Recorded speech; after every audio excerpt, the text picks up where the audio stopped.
Saludos a todos los que tienen la oportunidad de visualizar este video, principalmente a mis estudiantes, tanto de colegio como de academia, prepoliciales, premilitares y preuniversitarios, y el público en general que quiere informarse sobre algo, un suceso importantísimo y crucial para la historia del Perú, que fue el gobierno revolucionario de las Fuerzas Armadas, que tuvo dos fases, ¿no?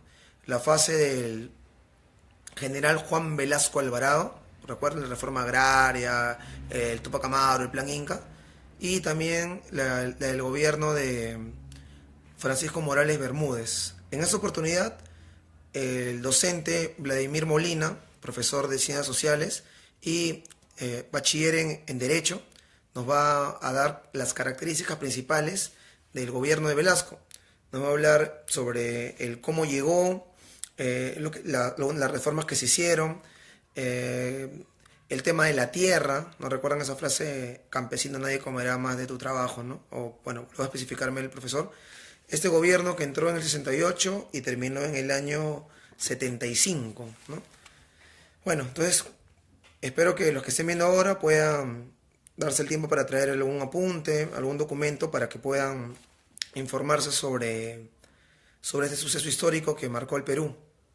¿Sí? Entonces, a continuación le doy pase al profesor Vladimir Molina para que nos ilustre sobre el tema de Velasco Alvarado, recordando que son datos puntuales y claves para examen de admisión principalmente.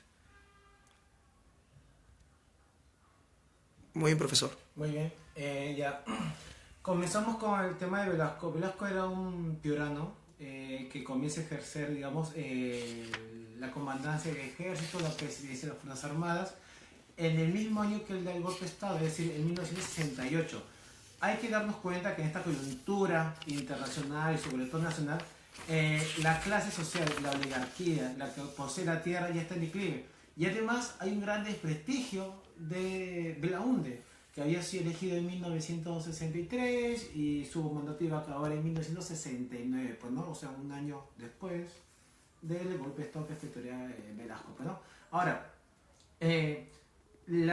esta coyuntura convulsionada, digamos, de la sociedad, digamos, muy gamonalista, en la cual la tierra le pertenecía nomás a un pequeño sector de la población, y que este sector, que era la oligarquía, impedía la industrialización y sobre todo, digamos, el mercado fructífero más de Perú. Ahora, como esta clase social ya estaba en declive, básicamente los militares al mando de Velasco Alvarado incentivan un golpe de Estado. Ahora, muchos dirán, pero ¿por qué los militares incentivarían un golpe de Estado en contra de la oligarquía? La oligarquía estuvo unida mucho a los militares, casi toda la época republicana, pues, ¿no? Pero a partir de los años 50, pues el gobierno de Odría, los militares empiezan a darse cuenta que la oligarquía está retrasando la modernización del país. Por lo tanto, deciden buscar quizás una coyuntura más establecida para darle la estocada final. Y sobre todo la oligarquía ya no tenía poder. Ahora, ¿cuál es el pretexto? Pretextos hay varios, pero básicamente el pretexto oficial que toma, digamos, Velasco es el acta de Talara. Básicamente es, ¿de qué trata esta acta de Talara? Hay una empresa... Profesor, un momento. Justo hay unas preguntas por aquí que estoy visualizando. Entonces, lo que usted menciona es que en la época que Velasco va a hacer golpe de Estado o va a intentar, las Fuerzas Armadas en general, pero liderados por Velasco Alvarado, sucedía que en el Perú los dueños de las grandes tierras eran hacendados, eran gamonales, y esas eran familias que prácticamente gobernaban el país, ¿no? Esa es la oligarquía. Básicamente, la oligarquía son familias que concentraban extensiones enormes de tierra y tenían bajo sus servicios a campesinos que están en semi-explotación o digamos, en estado de servidumbre. Por eso que probablemente por ahí aparecerían, o años antes, denuncias sobre ese tipo a través de la literatura, como por ejemplo puede ser El sueño del Pongo, Todas las sangres, El mundo es ancho y ajeno, los indigenistas como José María Arguedas, como Ciro Alegría, como Manuel Escorza, justamente en base a lo que usted está planteando. Bueno, entonces, en base a todo eso, me dice usted que las Fuerzas Armadas se organizan para derribar a este poder oligárquico ¿Con qué fin? Ahora, la oligarquía más que era agroexportadora, ellos no les gustaba mucho que el Estado digamos, tuvieron mucho, digamos, intención de controlar ciertas áreas económicas que ellos dominaban. Por eso, si el Estado se modernizaba, obligatoriamente el Estado debía abarcar las distintas partes del Perú que no tenían presencia, y la oligarquía no le convenía eso. Industrializar un país, hacer que el campesino sea un obrero, un trabajador, suponía un desprestigio y digamos, un ataque frontal a esta clase, que era semifeudal, básicamente era una clase casi feudal, pues, ¿no? Rezados antiguos. Entonces, como el profesor nos está mencionando, aquel punto va siguiente, ¿no? O sea, hay una oligarquía, una clase social que domina el campo, domina las tierras, explota prácticamente en una situación de servidumbre a los campesinos. ¿Y qué pasaría si la burguesía, los empresarios quieren industrializar? ¿Qué pasaría con esos campesinos? Obviamente las reglas del juego van a cambiar, completamente van a cambiar. Eso le va a convenir a la oligarquía, eso le va a convenir a la gente que tiene como semiesclavos o como siervos a los campesinos, no, no le va a convenir. Por eso es que la oligarquía rechaza la modernidad del Estado, rechaza que el Estado se meta y ellos querían que el Perú sea su chacra, ya hagan lo que le dé la gana.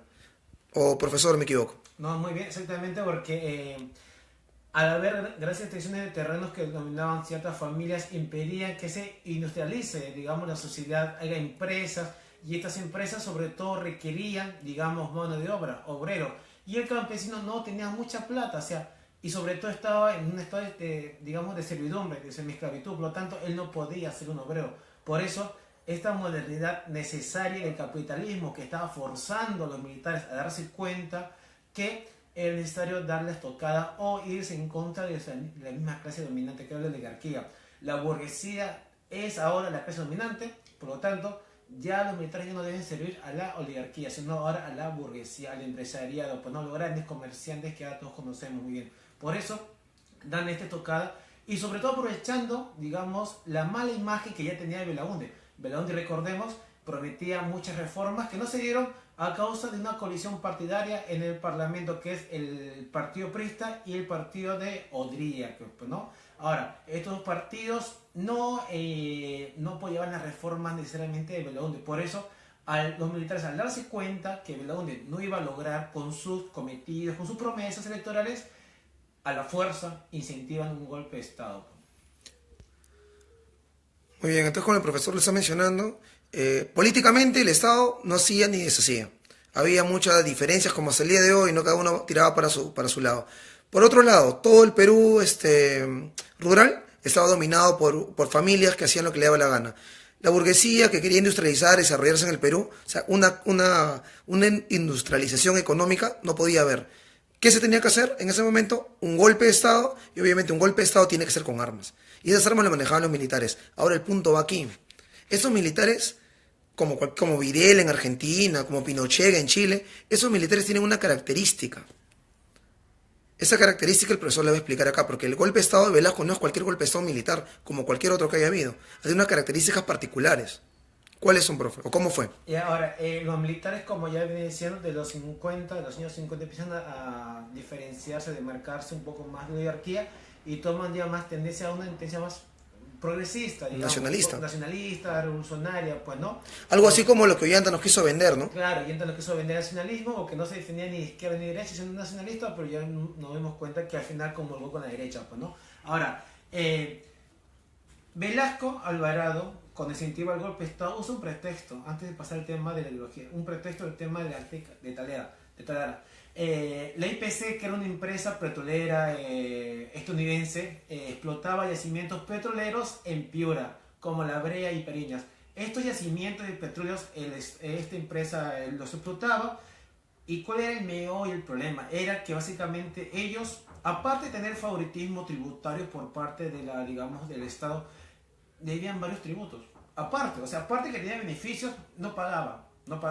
Así que muchas veces un digamos, tipo de Grecia que es actualmente, toda la convulsión, esa misma convulsión mediática pasó también en los años 60 y los militares se dieron cuenta, aprovecharla porque era una razón justa, pues, ¿no? Y porque Belaúnde no estaba afectando, digamos, ninguna confrontación en contra de esta empresa. Además, El punto central fue el acta de en el cual cuando Belaunde hace un contrato de precios con esta empresa estadounidense, se pierde una página, la llamada página 11, en la cual varios medios denunciaron que ahí estaba establecido los precios, digamos, de la compra y venta, pues, ¿no? Y esto fue como un boom para los militares, para ¿La empresa cuál era, profesor? Disculpe.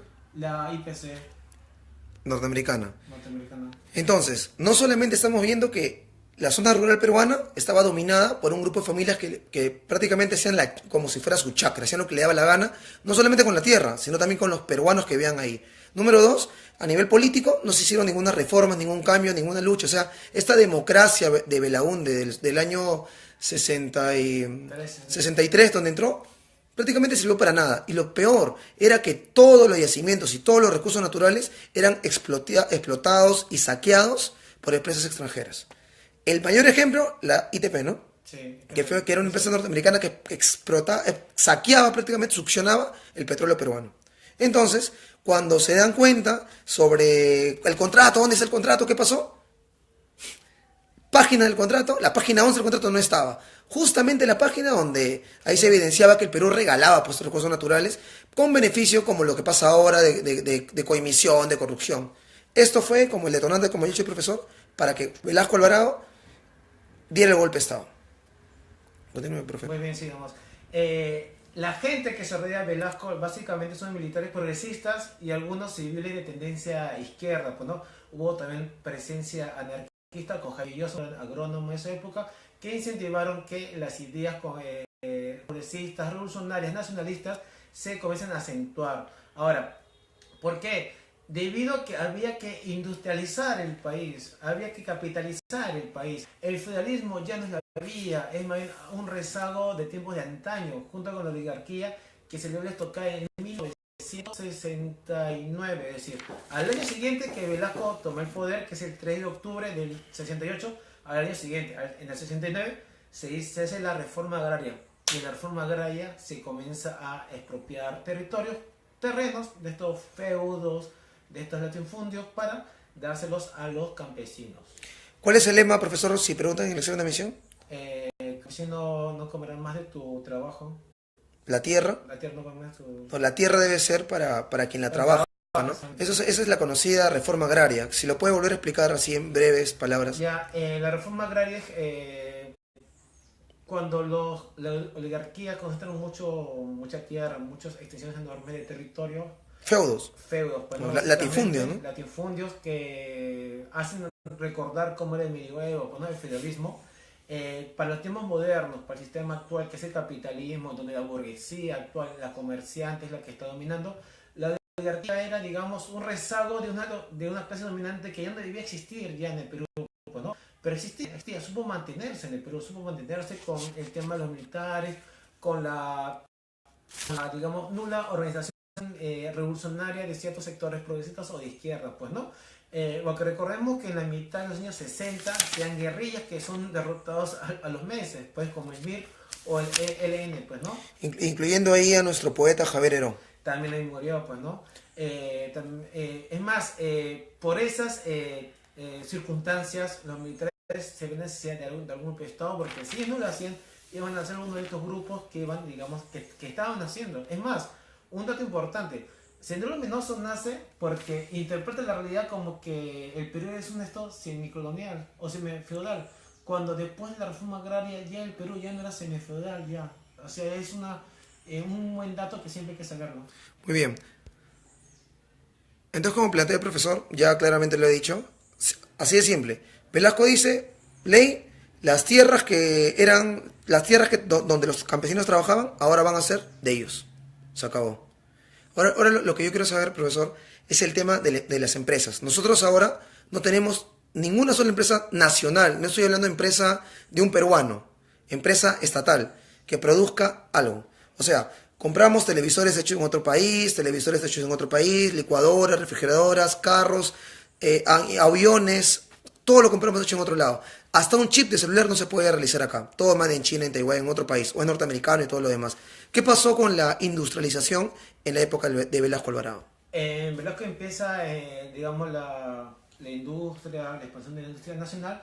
Y uno de los puntos que también se está en el plan Inca, el cual establecía que el país debía obtener empresas nacionales o debía incentivar, digamos, el empresario nacional a nivel de, digamos, recursos mineros, como, o también a nivel, digamos, del petróleo, también estatizar, digamos, varios medios, digamos, recursos importantes. ¿Qué significa estatizar, profesor? Volver que, o sea, que una empresa que es privada de particulares se vuelve una empresa estatal. Por ejemplo, había en Cerro de Pasco una empresa llamada la Petroleum Company, no, Petroleum International Company. Petroleum International Company, Sí. que, era también es en Cerro de Pasco, que explotaba, saqueaba y robaba todo lo que le daba la gana y le daba una propina al Estado. ¿Qué hizo Velasco con esa empresa? Lo nacionalizó, lo estatizó y lo volvió la Petroperú. En esa época, entonces, ¿qué empresas nacionales teníamos, que usted recuerda? La verdad, tenemos muchas empresas que ahorita no sé el nombre, pero tenemos Telefónica. Bueno, había varias a nivel de electricidad, pues, ¿no? O sea, de agua y todo, ¿verdad? Pero, ¿qué pasaba? Estas se fueron, digamos, ¿cómo se llama? Privatizando en los 90, pero la gran importancia de Velasco es que se empiezan a estatizar empresas particulares, que no eran nuestras, eran extranjeras, el capitalismo norteamericano o de otros también países, se estatizan y se vuelven empresas peruanas. ¿Por qué? Porque en el Velasco incentiva que desde ahora el peruano debe industrializar el país y es necesario empresas. Y para que no nazcan empresas de nada, sino ya hagan empresas ya establecidas, se empiezan a estatizar estas empresas. Muy importante. Como dice el profesor, en esa época nosotros teníamos acá, por ejemplo, Morabeco, una empresa que por Velasco Alvarado se organizó para poder hacer acá televisores, para poder acá hacer lavadoras, para poder acá hacer refrigeradores, hacer empresas nacionales. O sea, no era de un dueño peruano, era de todos los peruanos. Estaba también Aeroperú, por ejemplo.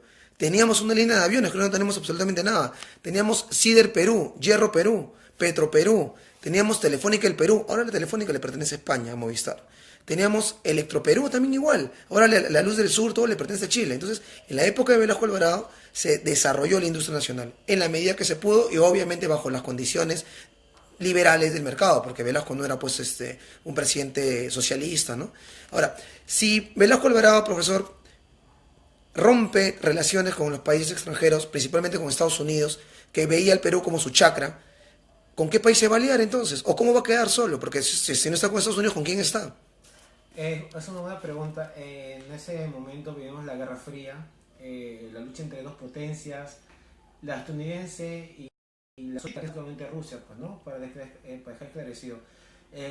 Obligatoriamente había que estar bando, a pesar que había pero era, digamos, un bloque neutro, pero que por debajo sí como lo hago con unas que otras bloques, pues, ¿no? Que están en contradicción.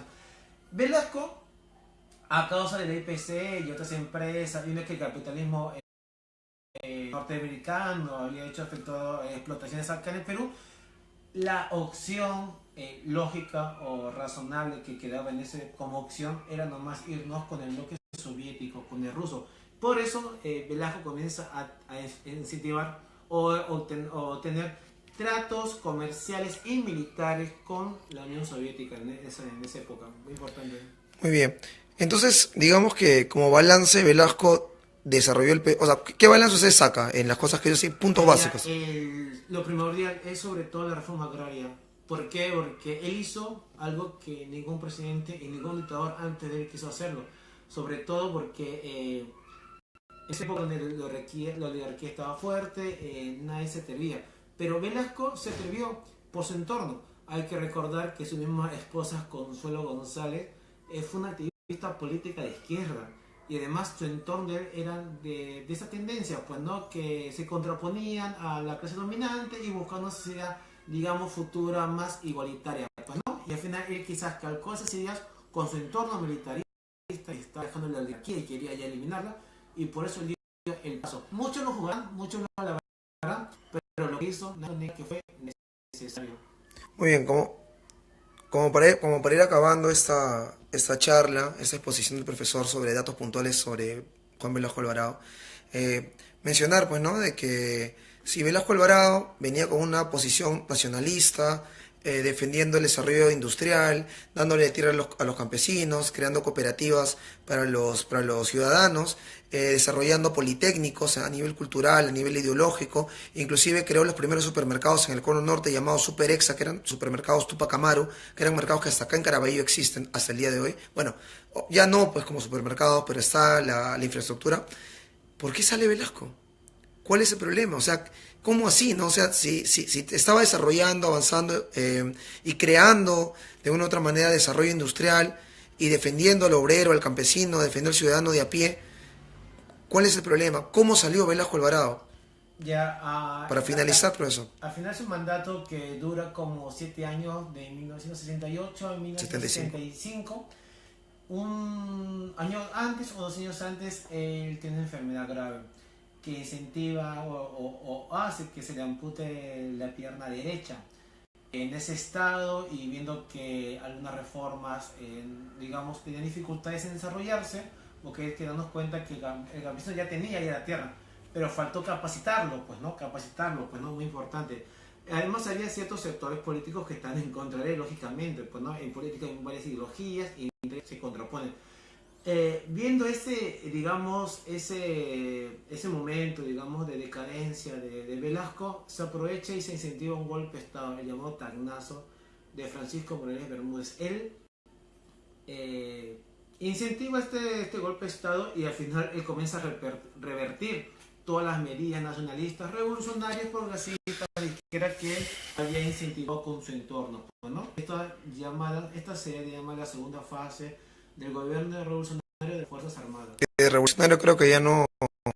No, claro que no existe ya productos americanos, pues comenzó ya a revertir si él hubiera podido revertir la reforma de derecho, pero eso ya no se podía revertir, pero revirtió muchas otras medidas, pues, ¿no? Y como para ir ya, para cerrando como datos extras ya no de Velasco. ¿Qué pasó con Cider Perú, Hierro Perú, Petro Perú? ¿Qué pasó con Telefónica del Perú, con Aeroperú, con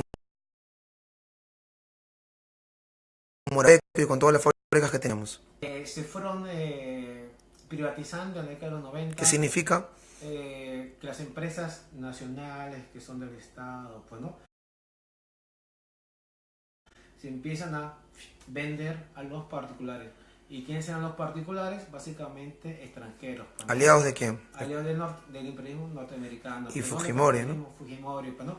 Fujimori entra con una tendencia ideológica que es el neoliberalismo, en la cual trata de que las empresas, en el cual el Estado deje de ser empresario, en el cual el Estado se despoje de sus empresas nacionales y se lo dé a particulares, y los particulares hagan, digamos, ellos hagan la regulación de la economía, pues, ¿no? Mediante su tema lucrativo, y ese tema lucrativo incentiva un bienestar social, un modelo que no funcionaba, pues, ¿no? Es decir, lo opuesto que fue Velasco nacionalizado, agarraba una empresa particular y lo volvía una empresa nacional. Fujimori agarraba empresas nacionales y los daba a los particulares, los vendía. Prácticamente los remataba en realidad. Es más, está evidenciado y comprobado que la plata de las privatizaciones nunca fue al arca nacional, se los agarró la familia Fujimori. Muy bien, entonces con eso vamos concluyendo con la exposición del profesor y para darnos cuenta, pues, ¿no? De lo que sucedió en nuestro Perú, en la patria donde vivimos actualmente todos nosotros, ¿no? En esta tierra, en ese territorio. Y darnos cuenta cómo así las empresas que se habían logrado ganar, las empresas que se habían logrado desarrollar para que el Perú tenga una industria nacional y no dependa de otros países como ahora lo tenemos, hasta para estos lentes, hasta para el celular que estoy utilizando ahorita, hasta para tu computadora que estás viendo, por tu celular que estás viendo, todo es extranjero.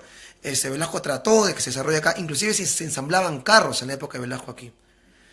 Fujimori fue a través del autogolpe del 5 de abril el que implantó el neoliberalismo y la venta anticonstitucional de todos nuestros recursos y de todas nuestras empresas, y ni siquiera con un fin de decir vendemos para el pueblo, no, sino vendemos simplemente para, como ya vemos, sus arcas particulares y nacionales. Bueno, profesor, ¿algunas palabras finales?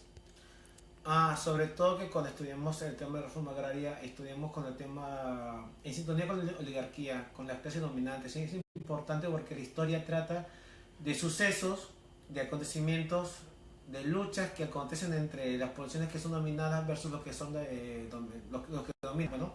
Velasco, si bien no era un guerrillero, pues no era un revolucionario literalmente, pues no, era una persona que vio la necesidad de incentivar, digamos, estos cambios estructurales desde el poder, porque en el Perú no teníamos en ese momento, digamos, un organismo, una organización, digamos, revolucionaria que ejerza, digamos, o luche contra esto.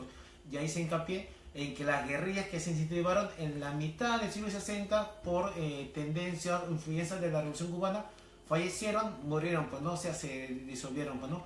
Por eso al final la única vía fue la vía institucional de las Fuerzas Armadas. Un dato extra. Se dice que Velasco tuvo apoyo de los tres estamentos de las Fuerzas Armadas, pues no, la Marina, la Aviación y el Ejército. La verdad es que nomás tuvo el apoyo del Ejército.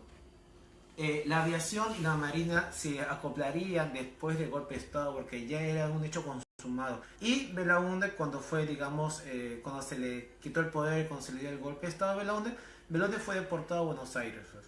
Bueno, muchísimas gracias, profesor. Bueno, por hoy fue todo con esta exposición. La próxima vez vamos a hablar un poco sobre el tema de Derecho, porque el profesor es especialista en el tema, es bachiller en Derecho y aparte también es profesor de Ciencias Sociales. Entonces vamos a también poder tocar temas sociales. A partir del día lunes, entonces estudiantes, el martes, perdón, a partir de las 2 de la tarde, si se pueden conectar, excelente. Entonces sería todo, nos vemos. Muchas gracias.